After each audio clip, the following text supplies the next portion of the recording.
नवमी की एक कहानी लेकर आए हैं। प्राचीन काल में देवदत्त नाम का एक ब्राह्मण अपनी पत्नी शोभना के साथ रहता था। ब्राह्मण वेद पाठी था, श्रेष्ठ धर्म गुरु था। ब्राह्मण की पत्नी अत्यंत रूपवती थी। देवदत्त अपनी जीविका के लिए एक गांव से दूसरे गांव में भिक्षा मांगने जाता था। एक दिन जब ब्राह्मण दूसरे गांव गया हुआ था, तब पीछे से उसकी पत्नी शोभना गलत संगत में पड़ गई। धीरे धीरे उसके इस निंदनीय कार्य की चर्चा पूरे गांव में होने लगी। ब्राह्मण की पत्नी इतनी गिर चुकी थी कि उसने पूरे गांव को आग के हवाले कर दिया। वो स्वयं भी उस आग से नहीं बच सकी और मृत्यु को प्राप्त हुई। अपने बुरे कर्मों के प्रभाव से गांव को भीषण आग के हवाले करने की वजह से वो कुष्ठ रोग से ग्रस्त तथा अंधी हुई।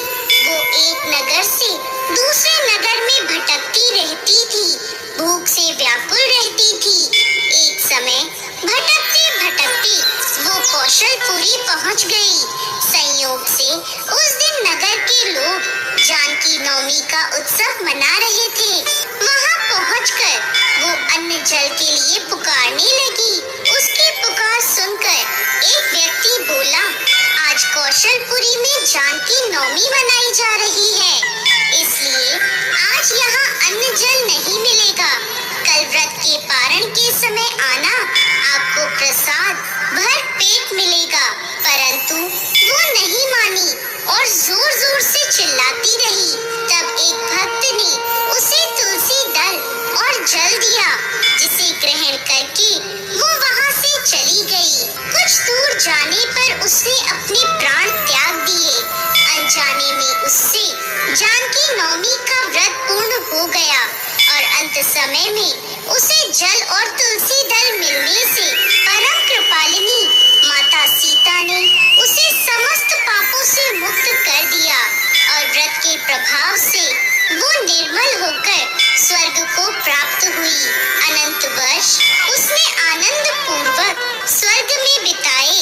इसके बाद वो कामरूप देश के राजा जयसिंह की महारानी कामकला बनी। व्रत के प्रभाव से माँ जानकी की कृपा से उसे अपने पूर्व जन्म का स्मरण बना रहा, जिससे उसने अपना समस्त जीवन माँ जानकी और रघुनाथ जी की सेवा पूजा में बिताया। दोस्तों, वैशाख शुक्ल पक्ष की नवमी को जानकी नवमी के रूप में मनाया जाता है। इस दिन माँ सीता धरती की गोद से प्रकट हुई थी। दोस्तों, सीता नवमी का व्रत शुभ फलदायी होता है और साथ ही सभी सुख और सौभाग्यों की प्राप्ति कराता है। जिस प्रकार राम नवमी को भगवान राम का जन्म उत्सव मनाया जाता है, उसी प्रकार सीता नवमी को माता सीता का जन्म उत्सव मनाया जाता है। जिस प्रकार भगवान श्री राम स्वयं भगवान विष्णु के अवतार थे, उसी प्रकार माता सीता लक्ष्मी जी का अवतार है। जो व्यक्ति सीता नवमी का व्रत रखता है, उस पर माता लक्ष्मी और भगवान श्री हरि विष्णु की कृपा सदैव बनी रहती है। तो दोस्तों, कैसी लगी आपको आज की हमारी ये कहानी? हमें कमेंट बॉक्स में लिखकर जरूर भेजिएगा और साथ ही साथ हमारे इस चैनल को सब्सक्राइब करना